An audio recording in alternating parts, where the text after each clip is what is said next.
نہیں ایسا نہیں تھا. مریم نواز کے حوالے سے میں نے یہ بالکل بھی نہیں کہا کہ مریم نواز نے یہ کہا ہے. میں نے یہ صرف کہا تھا کہ مریم نواز جو ہے کوئی بھی بیٹی ہوگی وہ اپنے باپ کے ساتھ کھڑی ہوگی. یہ میں نے نہیں کہا کہ یہ مریم نواز نے آپ کے لیے کہا ہے. دوسری بات 9% پچھلے 2 سال میں نے اٹینڈ کیے ہیں. میں ان کے ساتھ ملاقات بھی کرتا ہوں, میٹنگز بھی کرتا ہوں, اور اس کو جوڑنا تو میرا خیال ہے بالکل ہی ایک عجیب سی بات ہے کہ جی کبھی نہ کبھی آپ کہتے ہیں کہ اس سے بعد ہوئی تھی یا اس سے پہلے ہوئی تھی. Maryam Nawaz did not request me to meet the army chief. Mian Nawaz Sharif اور Mian Shehbaz Sharif did not request me to meet army chief. That is on record. مگر کیا ان دو شاہزیب یہ بڑا امپورٹنٹ ہے. جب سلام دعا کے بعد جب بیٹھے تو میں نے ان کو بالکل کلیئر ورڈز میں یہ کہا کہ میں یہاں کوئی ریلیف نہیں لینے آیا, نہ ہی پرسنل, میرا تو اللہ کا شکر ہے کوئی ایسا ایشو چل ہی نہیں رہا پرسنل, نہ ہی کوئی پارٹی کے لیڈر کا, نہ شہباز شریف صاحب کا, نہ مریم نواز کا, نہ میاں نواز شریف کا, اور مجھے کسی نے نہیں بھیجا. یہ 2 چیزیں میں نے بڑے کلیئرلی بتائیں اور ریپیٹڈلی بتائیں کہ میں کوئی ریلیف نہیں لینے آیا. اور زیادہ جو ڈسکشن تھی وہ معیشت کے حوالے سے تھی اور میرا ان پٹ. یہاں پہ لیں گے ایک بریک, اور بریک کے بعد واپس آئیں گے اور بھی ہم موضوعات آپ کے ساتھ شیئر کریں گے.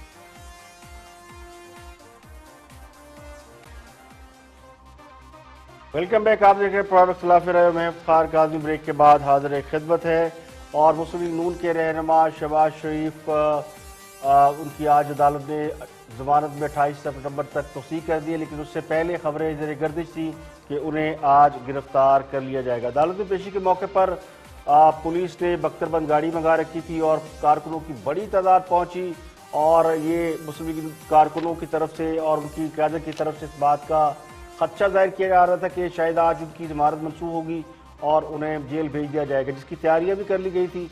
خود شہباز شریف بھی کافی تیاری کے ساتھ آئے تھے اور ان کے کارکن بھی تیاری کے ساتھ آئے تھے. اس کیس کی جب سماعت ہوئی, جسٹس سردار احمد نعیم اور جسٹس فاروق حیدر, انہوں نے اس کیس کی سماعت کی. منی لانڈرنگ کا یہ کیس تھا, اور اس کیس میں مسلم لیگ نون کے صدر کی طرف سے ان کے وکلاء امجد پرویز اور اعظم نذیر تالر پیش ہوئے تھے. جبکہ دوران سماعت شہباز شریف کے وکیل نے کہا کہ مشیر داخلہ شہزاد اکبر نے کل ایک پریس کانفرنس کی جس میں انہوں نے ایک بار پھر یہ کہا کہ شہباز شریف منی لانڈرنگ کا نیٹ ورک چلاتے ہیں, تو شہزاد اکبر ڈھٹائی کے ساتھ لگے ہوئے ہیں. وکیل نے کہا کہ مذکورہ معاملے میں شہباز شریف کے خلاف ریفرنس دائر ہو چکا ہے اور ان کی گرفتاری کی ضرورت نہیں, لیکن وزراء یہ کہہ رہے ہیں کہ وہ شہباز شریف کیس کو مثال بنا دیں گے. وہ کہہ رہے ہیں کہ شہباز شریف آج یا کل جیل جائیں گے, تو عدالت وزراء کے ان بیانات کا نوٹس لے. وکیل کا یہ کہنا تھا کہ احتساب عدالت آمدن سے زائد اثاثوں کے معاملے پر پہلے ہی شہباز شریف کا ریمانڈ دینے سے انکار کر چکی ہے. اس کے ساتھ ہی ان کا یہ موقف تھا کہ نیب نے بدنیتی پر مبنی منی لانڈرنگ کا کیس بنایا ہے اور ایک ہی معاملے پر ہر بار گرفتاری یا بار بار گرفتاری قانون کی خلاف ورزی کے خلاف ہے, جس پر عدالت نے پھر انہیں 28 سپٹمبر تک ان کی ضمانت میں توسیع دے دی, اور ان کی جو گرفتاری کے خدشات تھے وہ آج کے حوالے سے تو ٹل گئے, لیکن ذرائع یہ کہہ رہے کہ اگلی پیشی پر ہو سکتا ہے شہباز شریف کو گرفتار کر لیا جائے. اور دوسری آپ خبر یہ کہ مولانا فضل الرحمان کے قریبی ساتھی کو نیب نے کل رات گرفتار کر لیا ہے. سابق ڈی ایف او یعنی ڈسٹرکٹ فارسٹ آفیسر موسیٰ خان کے بارے میں کہا جاتا ہے وہ مولانا فضل الرحمان کے بڑے قریبی ساتھی ہے اور ایک عرصے سے ان کے ساتھ رہے ہیں, اور وہ ڈسٹرکٹ فارسٹ آفیسر تھے. ان کو آمدن سے زائد اثاثہ جات میں انکوائری کے حوالے سے گرفتار کیا گیا ہے. انہیں ایک سوال نامہ دیا گیا تھا اور سوال نامے کا جواب ملنے سے پہلے ہی, بلکہ جوابات جمع کراتے ہوئے جب سابق ڈی ایف او نیب دفتر پشاور جا رہے تھے تو انہیں راستے میں ہی گرفتار کر لیا. یعنی پہلے نیب نے ان کو سوال نامہ بھیجا, اور اگر کوئی سوال نامہ نیب جمع کرانے جائے تو اس کو راستے میں پکڑ لو. تو آج ان کو پیش کر دیا گیا. اب یہ جو ہے سابق ڈی ایف او یہ جے یو آئی فے کے سربراہ مولانا فضل الرحمان کے بہت ہی قریبی رفقا میں شامل ہیں, اور جے یو آئی کے مرکزی کونسل کے رکن اور ڈی آئی خان میں تحصیل پہاڑ پور کے امیر ہیں. ان کا جو بڑا بیٹا ہے طارق بلوچ وہ جے یو آئی کے سربراہ کا پرسنل سیکٹری ہے, یعنی مولانا فضل الرحمان کا پرسنل سیکٹری ہے. تو اتنے قریبی لوگ ہیں جن کو, یعنی موسیٰ خان خاص سے قریبی آدمی ہیں. خود مولانا فضل الرحمان کو کل ایک نیب نے نوٹس بھیجا تھا کہ وہ آ کے آمدن سے زائد اثاثوں کے حوالے سے ان کو بھی طلب کیا گیا تھا, لیکن اس سے پہلے ہی موسیٰ کی گرفتاری یہ بتاتی ہے کہ مولانا فضل الرحمان کے گرد بھی جو گھیرا تنگ کیا جا رہا ہے, اور موسیٰ خان کو شاید اس لیے گرفتار کیا گیا کہ وہ مولانا فضل الرحمان کے حوالے سے کچھ انکشافات کریں یا بتائیں. تو ان کے جو بھائی ہیں مولانا فضل الرحمان کے مولانا عطاء الرحمان، انہوں نے کہا کہ موسیٰ خان جو ہے وہ ان کی گرفتاری سے ہم مرعوب نہیں ہوں گے. نیب اگر کسی بڑے کو بھی گرفتار کرے گی تو پیچھے نہیں ہٹیں گے، یعنی بڑے سے مراد مولانا فضل الرحمان ہے. تو لگتا یوں ہے کہ یہ جیسے جیسے اپوزیشن کی تحریک نزدیک آتی جا رہی ہے، وہ جتنے ٹاپ لیڈرشپ ہے ان کے لیے جو اس طرح کی جو چیزیں ہیں، یعنی گرفتاریاں یا ان کو مقدمات جو ہیں ان کے حوالے سے ایکٹیویٹی کافی تیز ہو گئی اور نیب ایک بار پھر متحرک. آج کے لیے اتنے، کل پھر حاضر ہوں گے مزید خبروں تبصروں تجزیوں کے ساتھ. پروگرام اختلاف رائے سے افتخار کاظمی کو اجازت دیں. آپ سے ملاقات ہوگی کل. اپنا بہت بہت خیال رکھیں.